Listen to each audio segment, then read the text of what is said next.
오늘도 사연 소개집을 방문해 주셔서 진심으로 감사드립니다. 재미있게 감상하시고 구독과 좋아요 부탁드립니다.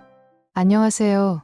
오늘 제가 이 사연을 이야기하게 된 건 많은 분들이 부당한 대우를 받으면서도 가족이라는 이름으로 참고 견디시는 모습을 보았기 때문입니다.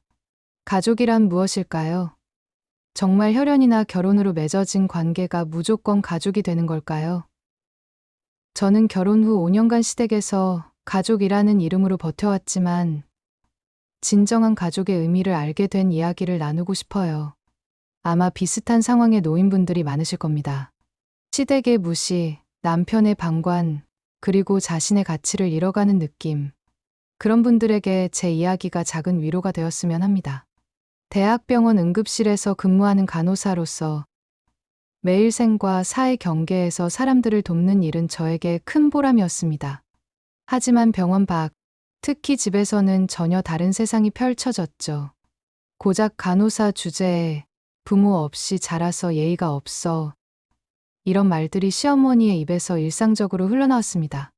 마치 날카로운 바늘로 하루에도 수십 번씩 제 자존감을 찌르는 듯한 느낌이었어요. 지원아, 오늘 집에는 언제 들어오니? 손님이 오시는데 반찬 좀 미리 준비해놔야지. 출근 전 시어머니의 전화에 저는 한숨을 삼켰습니다. 병원에서 12시간 야간 근무를 마치고 몸이 천근만근이었으니까요. 어머니, 오늘 야간 근무 끝나고 바로 갈게요. 그나저나 너 임신한 지 7개월이나 됐는데 아직도 일 다니겠다고 고집 부리는 거야. 다른 집 며느리들은 다 일 그만두고 몸조리 하는데 말없이 전화를 끄는 저는 눈물을 훔쳤습니다. 임신 중에도 가족 생계를 위해 열심히 일하는 제 모습이 대단하기는커녕 고집으로 비춰지는 현실이 너무 서글펐어요. 마치 사막에서 물 한 방울 찾기 위해 헤매는 여행자처럼 저는 시댁에서 작은 인정이라도 받고자 애를 썼죠. 집에 돌아오니 남편 태연은 소파에 누워 스마트폰을 보고 있었습니다. 제가 무거운 몸으로 장을 봐온 봉지들을 보고도 도와주기는커녕 그저 고개만 들어 인사했죠. 와, 엄마가 반찬 좀 만들어 놓으래? 응, 그런데 당신이 도와줄 수 있을까? 요즘 허리가 너무 아파서. 태연은 미간을 찌푸렸습니다. 나 오늘 회사에서 진짜 힘들었어. 좀 쉬자. 엄마가 원하는 대로 해드려. 어차피 엄마 성격 알잖아. 언제나 그랬듯이 남편은 저보다 어머니 편이었습니다. 결혼 전 다정하고 배려심 많던 태연은 어디로 사라진 건지 모르겠어요. 가끔은 제가 진짜 태연을 본 적이 있는지 아니면 연애 시절 그가 보여준 모습이 모두 가면이었는지 의심스러울 정도였습니다.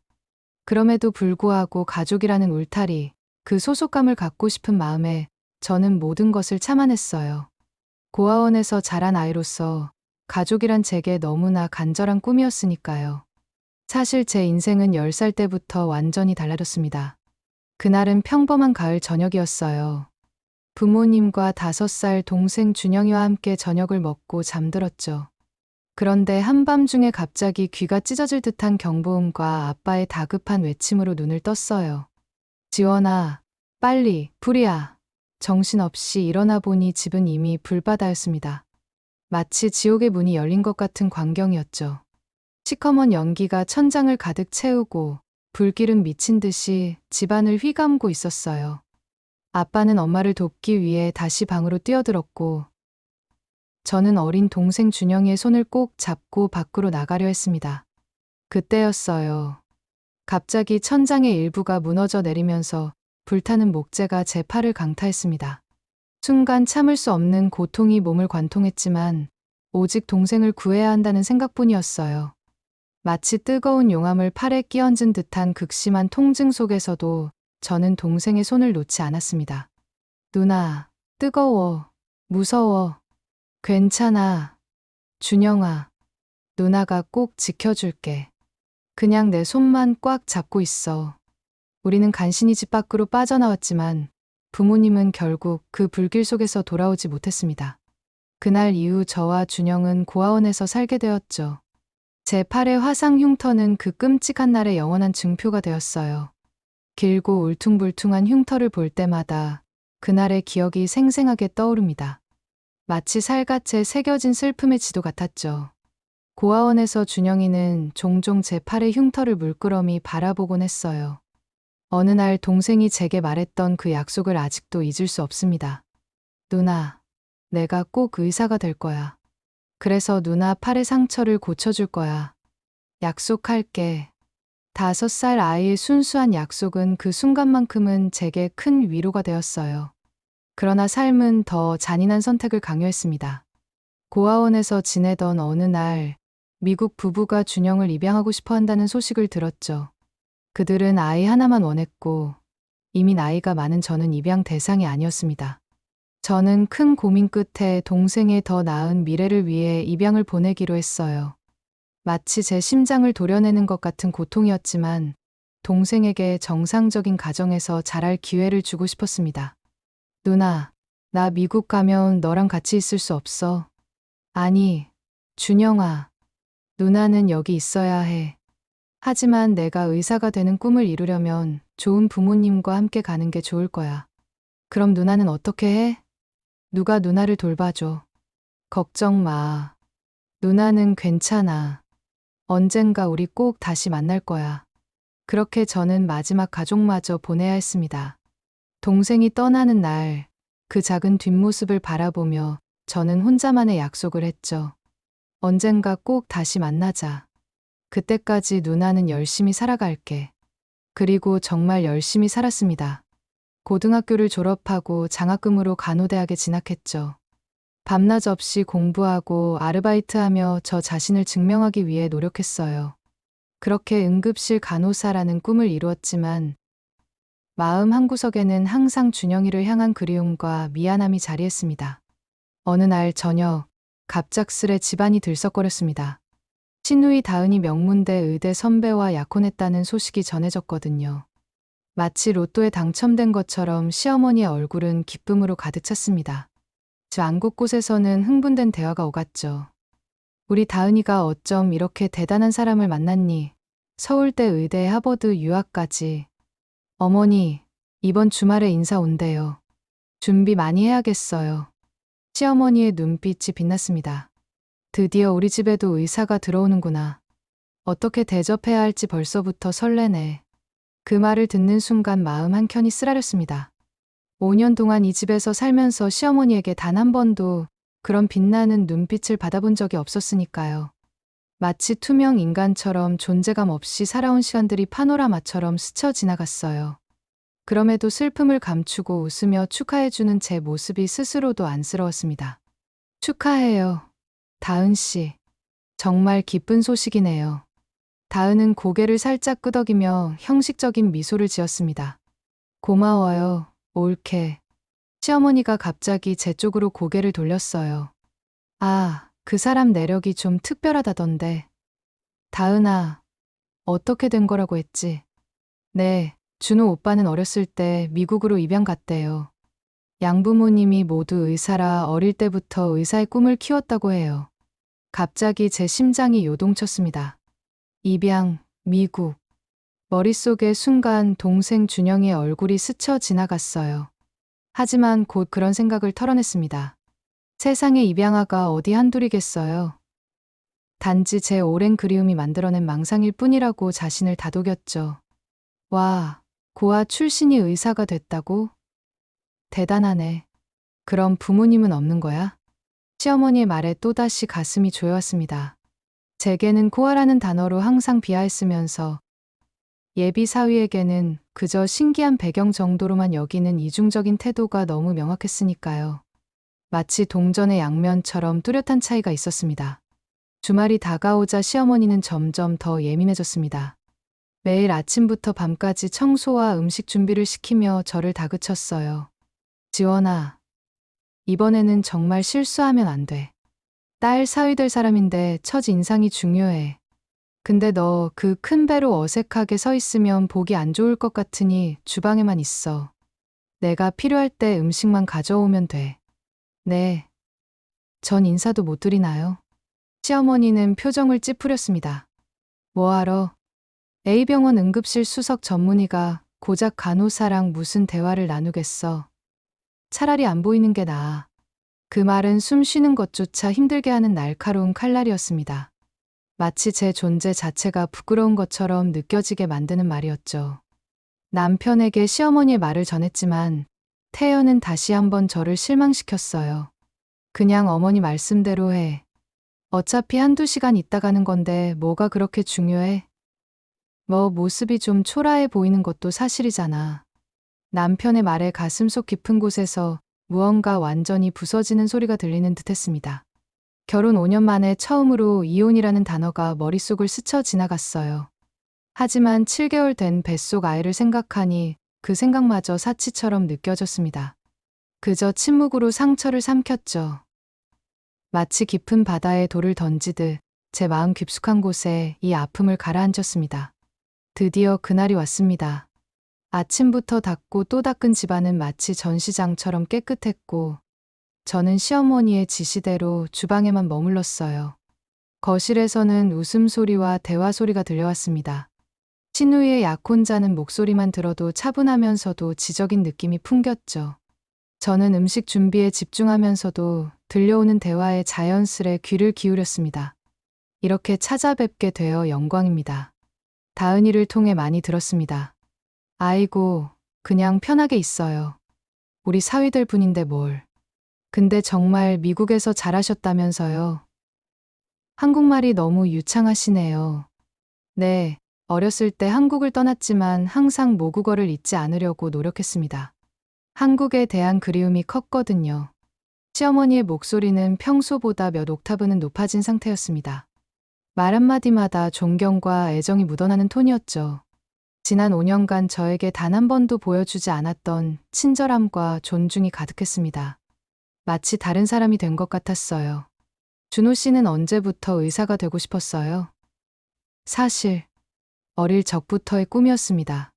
특히 누군가의 상처를 치료해주고 싶다는 생각이 컸어요. 그 말에 저는 동생 준영이가 했던 약속이 떠올라 잠시 손을 멈췄습니다. 누나 팔의 상처를 고쳐줄 거야. 그 어린 목소리가 귓가에 맴돌았어요. 흔들리는 마음을 다잡고 다시 음식 준비에 집중했습니다. 한참 후 시어머니가 주방문으로 고개를 들이밀었어요. 차 좀 준비해서 가져와. 근데 내 모습 안 보이게 조심해. 애 배도 크고 옷차림도 초라해서 첫인상 안 좋을 수 있으니까. 가슴이 무너지는 듯했지만 그저 순응할 수밖에 없었습니다. 차를 준비하던 중 주방문이 열리더니 낯선 남자가 들어왔어요. 실례합니다. 물 한 잔만 더 받을 수 있을까요? 급하게 몸을 돌리다 그릇이 손에서 미끄러져 바닥에 떨어졌습니다. 요란한 소리와 함께 물이 바닥에 쏟아졌죠. 죄송합니다. 깜짝 놀라서 허둥지둥 바닥을 닦으려 몸을 숙이는데 갑자기 그가 제 옆에 무릎을 꿇고 도와주려 했습니다. 그 과정에서 제 소매가 올라가면서 팔에 화상 흉터가 드러났어요. 우연히 그 흉터를 본 순간 그의 얼굴이 백지장처럼 하얘졌습니다. 마치 유령을 본 것처럼 굳어버린 표정이었죠. 이 화상은, 괜찮아요. 오래된 상처라 아프지 않아요. 그런데 그가 갑자기 제 손목을 잡았습니다. 그의 눈에 믿을 수 없다는 표정과 함께 뭔가 알아챈 듯한 놀라움이 가득했어요. 마치 시간이 멈춘 것처럼 우리는 서로를 바라보았습니다. 그 순간 주방문이 다시 열리고 시어머니가 들어왔어요. 아이고, 준호 씨, 여기서 뭐 하세요? 물은 제가 가져다 드릴게요. 준호는 여전히 제 팔을 놓지 않은 채 시어머니를 바라봤습니다. 이분은 누구신가요? 시어머니가 당황한 듯 말했습니다. 그냥 우리 집 도우미예요. 손이 많이 가서. 도우미요? 임신한 상태로요? 그게. 사실은 그 순간 신우이와 남편도 주방으로 들어왔습니다. 침묵이 흐르는 가운데 준호가 다시 물었어요. 죄송합니다만 실례지만 성함이 어떻게 되시나요? 머뭇거리며 대답했습니다. 서지원입니다. 준호의 눈에서 갑자기 눈물이 맺히는 것을 보았습니다. 그의 다음 말은 저희 세계를 완전히 뒤흔들었어요. 혹시 고아원에 남동생이 있으셨나요? 이준영이라고. 순간 심장이 멎는 듯했습니다. 온 몸에 피가 얼어붙는 기분이었어요. 마치 천둥벼락이 내리친 것처럼 충격적인 순간이었죠. 당신이, 준영이, 그 순간 주변의 모든 소리가 사라지고 세상이 저와 그 사람만 남은 듯 했습니다. 시어머니의 당황한 목소리, 신우의 혼란스러운 표정, 남편의 어리둥절한 시선, 이 모든 것이 흐릿하게 뒤로 물러났어요. 마치 오래된 필름에 초점이 흐려지듯 오직 그 사람의 얼굴만 선명하게 보였습니다. 누나, 정말 누나 맞아요? 그의 목소리는 떨리고 있었습니다. 25년의 세월이 한순간에 무너져 내렸어요. 그 어린 동생의 목소리가 깊고 성숙한 남자의 목소리로 변해 있었지만 그 안에 담긴 감정은 여전히 순수했습니다. 준영아, 정말 너야. 그 자리에서 일어날 수 있는 가장 비현실적인 상황이 펼쳐지고 있었습니다. 신우이의 약혼자가 제 잃어버린 동생이라니 소설 같은 우연이었죠. 마치 운명이 짜놓은 각본 같았어요. 다들 잠시 자리를 비켜주실 수 있을까요? 준호, 아니, 준영이의 단호한 목소리에 모두가 자리를 비켰습니다. 남겨진 저와 동생, 우리는 말없이 서로를 바라보았어요. 그의 눈에는 25년의 그리움과 사랑, 그리고 슬픔이 담겨 있었습니다. 제 눈에도 같은 감정이 가득했겠죠. 누나, 내가 얼마나 찾았는지 알아요. 성인이 되자마자 한국에 있는 모든 고아원에 연락했어요. 하지만 기록이 제대로 남아있지 않아 찾기 어려웠죠. 그래도 포기하지 않고 계속 찾았어요. 눈물이 제 뺨을 타고 흘러내렸습니다. 말로는 표현할 수 없는 감정들이 파도처럼 밀려왔어요. 후회, 기쁨, 안도, 슬픔, 모든 감정이 뒤섞여 가슴을 적셨습니다. 난 내가 행복하게 잘 살고 있을 거라 생각했어. 더 나은 삶을 살라고 보냈는데. 준영은 고개를 저었습니다. 물론 좋은 가정에서 자랐어요. 하지만 누나에 대한 그리움은 항상 제 마음속에 있었죠. 의사가 된 것도 누나와의 약속 때문이었고요. 그 말에 제 마음이 무너져 내렸습니다. 어린 시절의 그 순수한 약속을 그가 아직도 기억하고 있다니. 마치 시간이 멈춘 것처럼 그 순간만큼은 모든 아픔이 씻겨 내려가는 듯 했어요. 내가 약속했잖아요. 누나 팔의 상처를 고쳐주겠다고. 다음 날 우리는 준영의 병원에서 다시 만났습니다. 그는 자신의 사무실로 저를 안내했어요. 책상 위에는 낡은 상자 하나가 놓여 있었습니다. 이건 누나를 찾기 위해 모은 자료들이에요. 그리고 이건 상자 안에는 수십 통의 반송된 편지들과 낡은 사진 한 장이 있었습니다. 고아원에서 찍은 우리의 마지막 사진이었어요. 준영이 그동안 얼마나 저를 그리워했는지, 얼마나 찾으려 노력했는지 고스란히 느껴졌습니다. 마치 시간의 무게를 손으로 만지는 듯 했어요. 처음에는 고아원에 연락해서 누나 소식을 물었지만 이미 독립했다고만 했어요. 그래서 편지를 보냈죠. 하지만 모두 반송되었고, 미안해, 준영아. 내가 더 노력했어야 했는데. 준영은 부드럽게 제 손을 잡았습니다. 누나가 미안할 게 뭐 있어요? 누나는 제가 더 나은 삶을 살 수 있게 해주셨잖아요. 그리고 이제 우리는 다시 만났어요. 그게 중요한 거죠. 눈물이 멈추지 않았습니다. 25년이란 세월 동안 억눌러왔던 그리움과 미안함이 한꺼번에 터져 나왔어요. 마치 오랫동안 막혀있던 댐이 무너지듯 감정이 복물 터지듯 쏟아져 나왔습니다. 하지만 내가 찾아온 방식이 다은 씨와 정말 진지한 사이였니? 준영의 표정이 복잡해졌습니다. 처음에는 정말 다은 씨를 좋아했어요. 하지만 그녀의 가족 얘기를 듣고 혹시나 하는 마음에 더 알아보게 됐죠. 다은 씨가 신우이라고 했을 때 누나가 거기 있을지도 모른다는 작은 희망이 생겼어요. 그럼 다은 씨는 알고 있어? 준영은 고개를 저었습니다. 아니요, 아직 말하지 않았어요.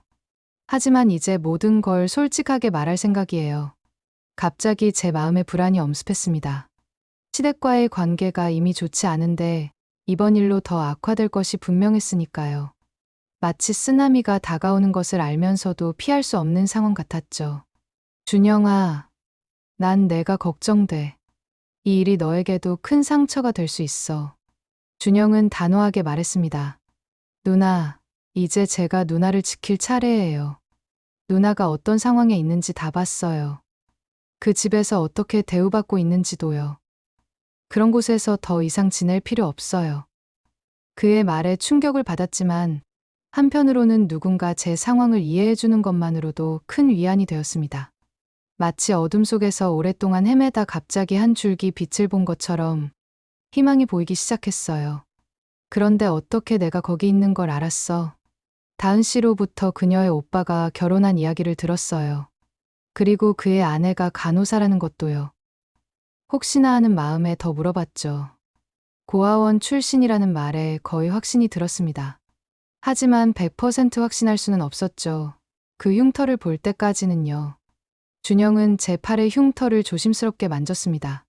그의 눈에서는 전문가의 날카로운 관찰력과 동생으로서의 애정이 동시에 빛났어요. 이젠 제가 이 상처도 치료해드릴 수 있어요. 약속대로요. 눈물 속에서도 웃음이 났습니다. 인생이란 얼마나 예측 불가능한 것인지. 마치 긴 터널을 지나 갑자기 아름다운 풍경을 만난 것 같은 기분이었어요. 준영아, 이제 어떻게 하면 좋을까?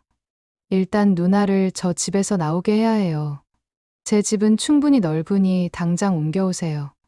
그리고 남편과의 관계는 누나가 결정할 일이지만 제 생각에는 그는 말을 멈추고 제 반응을 살폈습니다. 말해도 돼, 준영아. 그 사람은 누나에게 진정한 남편이 아니에요. 누나가 그런 대우를 받는데도 보호해주지 않았잖아요. 결혼은 서로를 지지하고 존중하는 관계여야 하는데. 그의 말이 가슴에 와닿았습니다. 사실 저도 얼마 전부터 비슷한 생각을 하고 있었지만 뱃속 아이 때문에 모든 것을 참아왔던 거죠.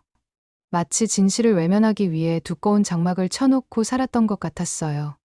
지금까지 내가 무엇을 위해 살았는지 생각해 봤어. 가족을 갖고 싶다는 열망 때문에 모든 것을 견뎌왔던 것 같아. 하지만 지금 내 뱃속에 있는 아이에게 그런 환경을 물려주고 싶진 않아. 준영은 따뜻하게 미소 지었습니다. 누나의 결정을 존중해요. 어떤 선택을 하든 제가 항상 곁에 있을게요. 그렇게 우리는 오랜 시간 서로의 이야기를 나누며 25년간의 공백을 조금씩 메워나갔습니다.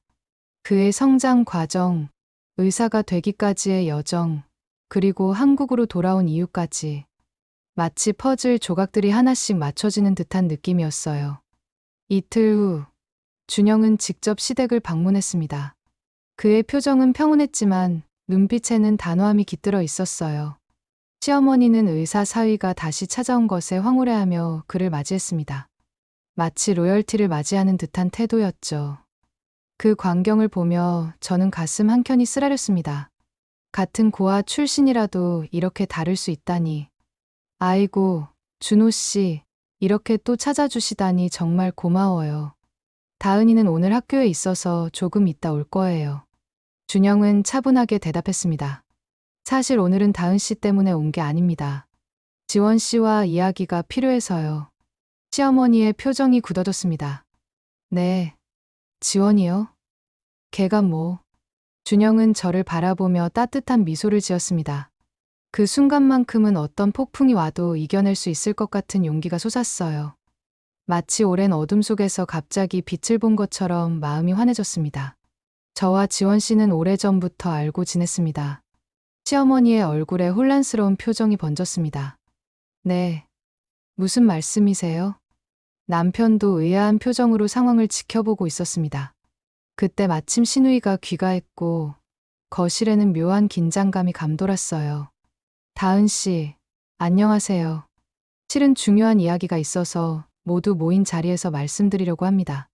다은은 영문을 모르겠다는 표정으로 준영을 바라봤습니다. 무슨 일이에요, 오빠? 준영은 심호흡을 한 후 천천히 말을 이어갔습니다. 사실, 저는 지원 씨의 동생입니다.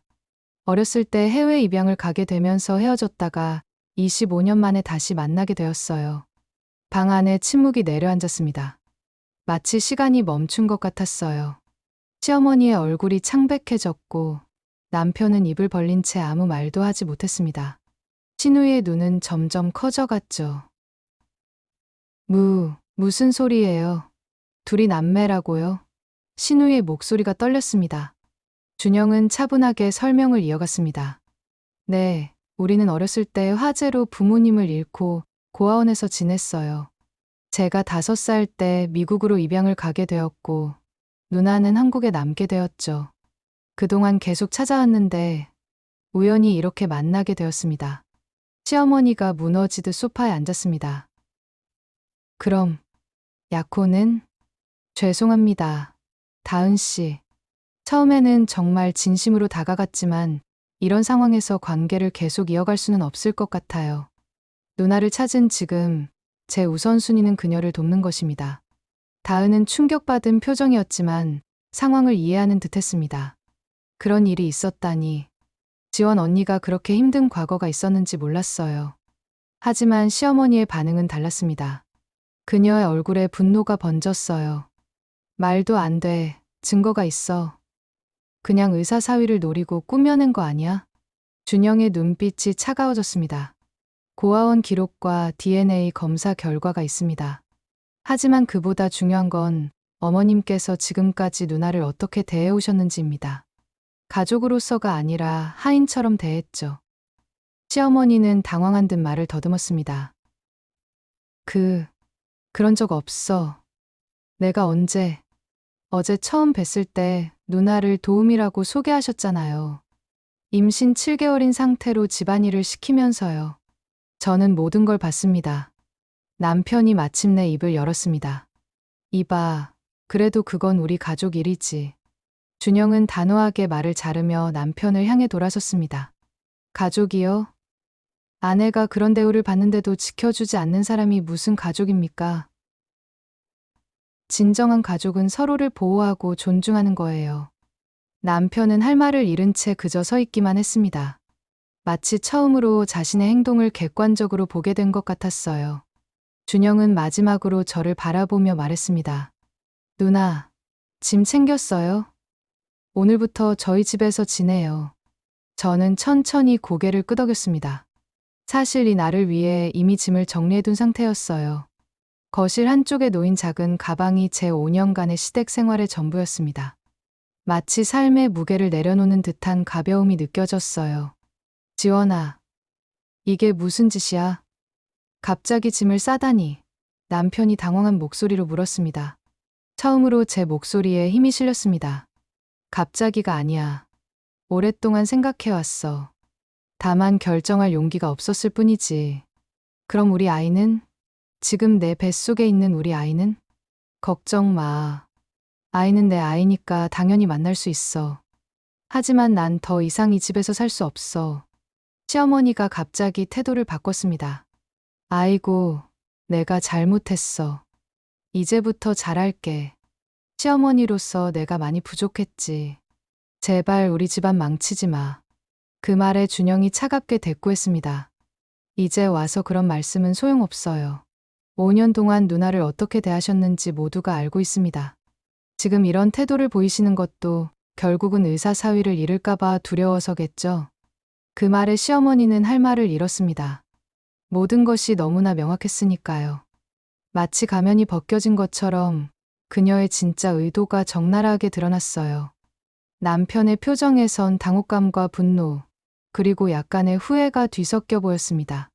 그래, 가고 싶으면 가.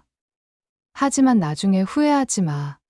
그 순간 제 마음에 확신이 들었습니다. 이 결정은 후회할 일이 아니라 오히려 더 늦기 전에 내린 다행스러운 결정이라는 것을요. 마치 오랫동안 앓아온 병에서 마침내 치유되는 느낌이었습니다. 준영의 집으로 이사한 지 일주일이 지났습니다. 조용하고 평화로운 공간에서 처음으로 마음의 안정을 찾게 되었어요. 병원에서 검진을 받고 아이도 건강하다는 소식을 들었죠.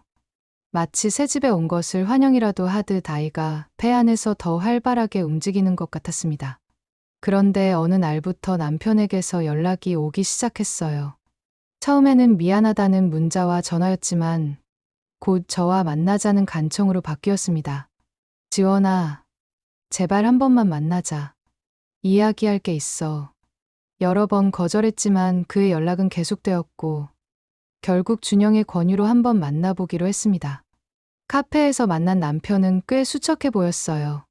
그의 눈에는 제가 처음 본 후회의 빛이 어렸습니다. 어떻게 지내? 잘 지내고 있어. 준영이가 잘 챙겨줘서 편하게 지내고 있어. 남편은 불편한 듯 몸을 뒤척였습니다. 그래. 일단 미안해. 내가 많이 부족했던 것 같아. 그의 사과는 예상했던 것보다 허무하게 느껴졌습니다. 마치 깊은 상처에 작은 반창고를 붙이는 것처럼 부족했어요. 하지만 미움보다는 그저 허탈함이 더 컸습니다. 고마워. 하지만 우리 관계는 이미 돌이킬 수 없을 것 같아. 그래도 우리 사이에 아이가 있잖아. 한 번만 더 기회를 줘. 이번엔 꼭 달라질게. 그 순간 제 마음속에 의문이 생겼습니다. 정말 날 위해서 이러는 걸까? 아니면 다른 이유가 있는 걸까? 마치 직감처럼 뭔가 다른 의도가 있을 것 같다는 느낌이 들었어요. 솔직히 말해봐. 왜 갑자기 이런 태도를 보이는 거야? 남편의 표정이 잠시 흔들렸습니다. 그리고 마침내 실토했어요. 사실 회사에 좀 문제가 생겼어. 투자했던 프로젝트가 망하면서 큰 손해를 봤거든. 준영이 말로는 내가 소송을 준비 중이라던데. 그러지 말고 우리 다시 시작하자. 그럼 모든 게 해결될 수 있어. 순간 가슴이 무너지는 듯했습니다. 아직도 그는 저를 사랑해서가 아니라 자신의 이익을 위해 저를 이용하려 했던 거죠. 마치 차가운 물을 끼얹은 듯한 현실이었어요. 그래서 진짜 이유가 그거였구나. 나한테 미안한 게 아니라 소송이 두려웠던 거지. 남편은 당황한 듯 손사래를 쳤습니다. 아니야. 그런 건 아니고. 그만해. 이제 더 이상 거짓말은 필요 없어. 우리 사이는 정말 끝났어. 카페를 나오면서 오히려 마음이 가벼워졌습니다. 모든 의욕과 미련이 말끔히 사라진 기분이었어요. 마치 무거운 짐을 내려놓은 것처럼 더 이상 그에 대한 감정이 남아있지 않았습니다. 그 후로도 남편과 시어머니의 연락은 계속되었지만 저는 더 이상 흔들리지 않았어요. 준영의 도움으로 변호사를 선임했고 이혼 소송도 진행하기 시작했죠. 과정에서 남편의 여러 문제점들이 드러났습니다. 회사 자금 유용, 불법 대출, 심지어 시어머니 명의로 된 집을 담보로 대출까지 받은 사실도 밝혀졌어요. 누나, 괜찮아요? 힘들면 소송 안 해도 돼요. 준영이 걱정스럽게 물었습니다. 아니야, 끝까지 가볼 거야. 이건 단순히 이혼이 아니라 내 인생을 되찾는 과정이니까. 그러던 어느 날 뜻밖의 방문객이 준영의 집을 찾아왔습니다. 바로 시누이 다은이었어요. 언니, 잠깐 이야기 좀 할 수 있을까요? 처음에는 경계했지만 그녀의 진지한 표정에 결국 문을 열어주었습니다. 다은은 어색하게 거실에 앉았어요. 사실 오빠가 어떤 사람인지 이제야 알게 됐어요. 그동안 엄마가 언니를 어떻게 대했는지도 이제 제대로 보게 됐고요. 너무 미안해요. 예상치 못한 사과에 조금 당황스러웠지만 그녀의 진심이 느껴졌습니다. 마치 오랫동안 막혀있던 소통의 창구가 열린 것 같았어요. 괜찮아요. 당신도 피해자일 수 있으니까. 근데 하나 물어봐도 될까요? 준호 오빠. 아니, 준영 오빠는 정말 처음부터 저를 통해 언니를 찾으려고 한 건가요? 조금 난처한 질문이었지만 솔직하게 대답했습니다. 그건 아니에요. 처음에는 정말 당신에게 호감이 있었대요.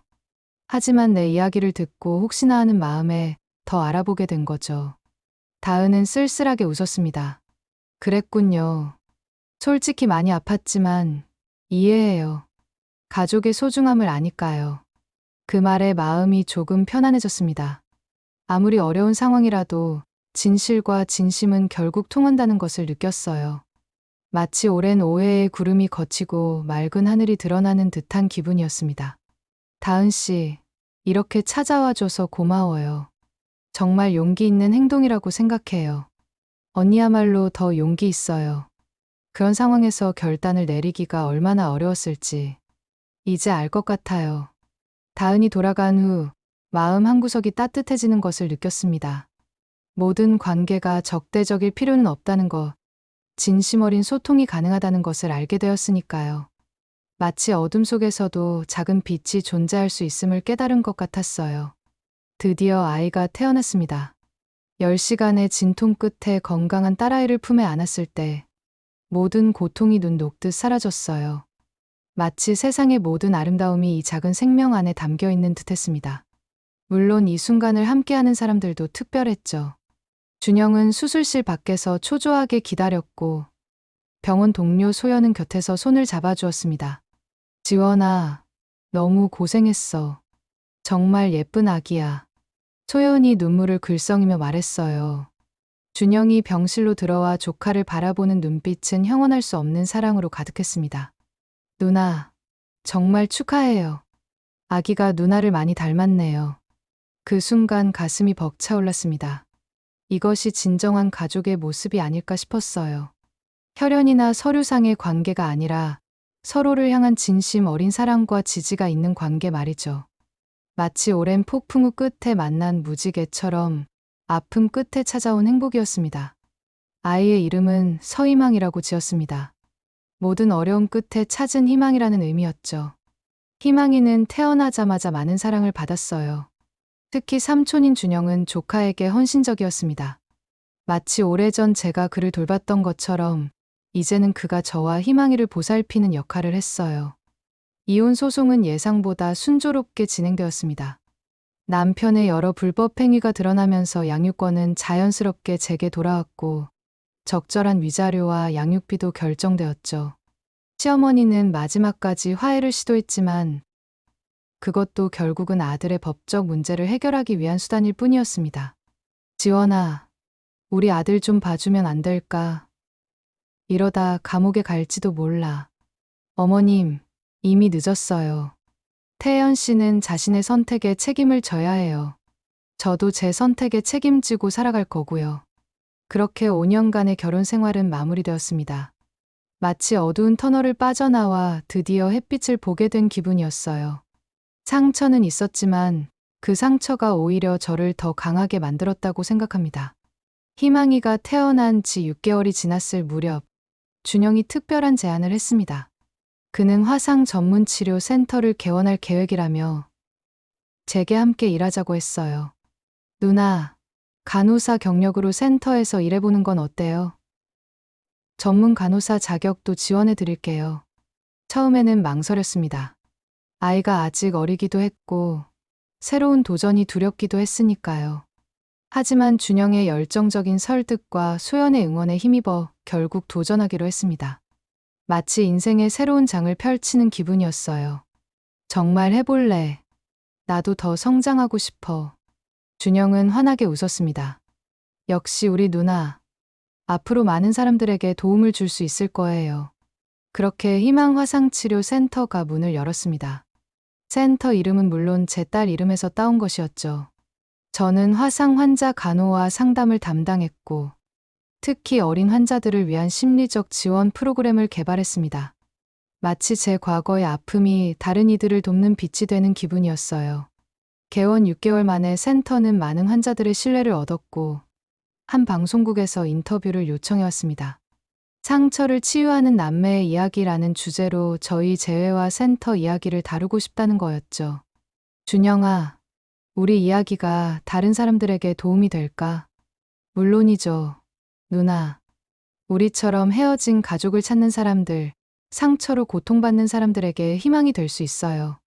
방송이 나간 후 센터에는 더 많은 환자들이 찾아왔고 비슷한 상황에 처한 사람들로부터 감사 편지도 쏟아졌습니다. 마치 우리의 작은 이야기가 세상에 파문을 일으킨 것 같았어요. 특히 가슴 뭉클했던 것은 한 어린이의 사례였습니다. 7살 소년 민수는 화재로 얼굴에 큰 화상을 입고 센터를 찾아왔어요. 아이는 사람들의 시선이 두려워 항상 마스크를 쓰고 다녔죠. 선생님도 저처럼 아팠어요? 아이가 제 팔의 흉터를 바라보며 물었습니다. 응, 나도 내 나이 때 화재로 다쳤어. 처음엔 많이 아프고 슬펐지만 이제는 괜찮아. 저도 언젠가 괜찮아질까요? 물론이지. 이 흉터는 내가 얼마나 용감한 아이인지 보여주는 거야. 부끄러워할 게 아니라 자랑스러워해도 돼. 아이의 눈에서 희망의 빛이 반짝였습니다. 그 순간 제 상처의 의미가 완전히 달라졌어요. 마치 상처가 누군가에게 힘이 되는 선물로 변한 기분이었습니다. 준영과 저는 화상을 입은 아이들을 위한 캠프도 열었습니다. 내 상처가 나의 별이라는 이름의 이 캠프에서 아이들은 자신의 상처를 숨기지 않고 당당하게 드러내며 서로를 위로했죠. 마치 작은 천국을 만든 것 같은 뿌듯함이 있었습니다. 누나, 어릴 때 우리가 꿈꿨던 것보다 더 멋진 일을 하고 있네요. 그러게, 내가 내 상처를 치료해주겠다고 했던 그 약속, 생각보다 훨씬 더 크게 이루어진 것 같아. 준영은 이제 단순히 제 팔의 흉터만 치료한 것이 아니라 제 마음의 상처까지 치유해 주었으니까요. 그리고 우리는 함께 다른 이들의 상처도 치유하고 있었습니다. 마치 작은 약속이 큰 사명으로 자라난 것 같았어요. 희망이가 돌을 지난 날, 우리는 작은 파티를 열었습니다. 소연, 병원 동료들, 그리고 센터 식구들이 모두 모였죠. 케이크에 촛불을 켜며 저는 문득 감사함에 눈물이 났습니다. 왜 울어요? 지원 씨. 소연이 걱정스레 물었습니다. 행복해서, 이렇게 좋은 사람들에 둘러싸여 있다는 게 믿기지 않아서. 준영이 잔을 들었습니다. 희망이의 첫 생일을 축하하며 또한 우리 가족의 새로운 시작을 축하하고 싶어요. 누나, 감사합니다. 그리고 사랑합니다. 그 순간 깨달았습니다. 진정한 가족이란 무엇인지를. 혈연이나 결혼으로 맺어진 관계가 아니라 서로를 진심으로 아끼고 존중하는 사람들이 바로 가족이라는 것을요. 마치 오랜 여정 끝에 찾아낸 보물 같은 깨달음이었습니다. 희망이가 자라면서 저는 그녀에게 항상 이야기합니다. 사랑하는 딸아, 내가 얼마나 소중한 존재인지, 얼마나 많은 사람들의 사랑을 받고 있는지 잊지 마. 그리고 가족의 의미를 기억해. 진정한 가족은 너를 있는 그대로 사랑하고 지지해주는 사람들이란다. 오늘도 저는 센터에서 상처 입은 이들을 만납니다. 그들의 눈에서 두려움과 불안을 볼 때마다 제 경험을 나누며 용기를 북돋아 줍니다. 모든 상처는 결국 치유될 수 있고 그 과정에서 우리는 더 강해진다고요. 마치 금이 간 도자기를 금으로 메우는 긴치기처럼 상처가 있는 곳이 오히려 더 빛나는 법이니까요. 준영이 약속했던 것처럼 제 팔의 화상 흉터는 최신 치료법으로 많이 개선되었습니다. 하지만 이상하게도 흉터가 완전히 사라지길 바라지는 않았어요. 그것은 제 인생의 일부이자 준영과 저를 다시 연결해준 소중한 증표니까요. 마치 인생의 지도에 새겨진 특별한 경로 같은 존재입니다. 가끔 밤하늘의 별을 바라볼 때면 그 어딘가에서 부모님이 우리를 지켜보고 계시리라 생각합니다. 혹독한 시련 끝에 우리가 다시 만나 서로의 상처를 치유하고 또 다른 이들을 돕는 모습을 보며 미소 짓고 계실 것 같아요. 마치 오랜 어둠 끝에 찾아온 새벽빛처럼 우리의 이야기는 결국 희망으로 귀결되었으니까요. 이제 저는 더 이상 과거의 상처에 얽매이지 않습니다. 앞으로 걸어갈 길, 희망이와 함께할 미래, 그리고 더 많은 이들에게 희망을 전할 우리의 사명에 집중하고 있어요. 때로는 인생이 우리에게 가장 어두운 밤을 선사하지만 그 밤이 끝나면 반드시 새로운 아침이 온다는 것을 저는 이제 온전히 믿습니다. 고아원에서 작은 손을 잡고 꼭 찾아올게라고 약속했던 순간부터 25년이 지나 재회하기까지, 그리고 지금 이 순간까지 우리의 여정은 결코 쉽지 않았지만 그만큼 값진 것이었습니다. 마치 험난한 산을 오른 후에야 볼 수 있는 아름다운 풍경처럼 모든 고난 끝에 찾은 우리만의 행복이 있었으니까요. 저는 오늘도 감사함으로 하루를 시작합니다. 곁에 있는 딸 희망이, 동생 준영, 그리고 새롭게 만난 가족들, 이들과 함께하는 매 순간이 선물처럼 느껴집니다. 이것이 바로 제가 찾아낸 진정한 가족의 의미입니다. 서로의 상처를 보듬고 함께 성장하며 끝없는 사랑으로 연결된 관계, 마치 별들이 모여 하나의 아름다운 별자리를 이루는 것처럼 말이죠. 오늘의 사연은 여기까지입니다. 구독과 좋아요는 사랑입니다. 시청해주셔서 감사합니다.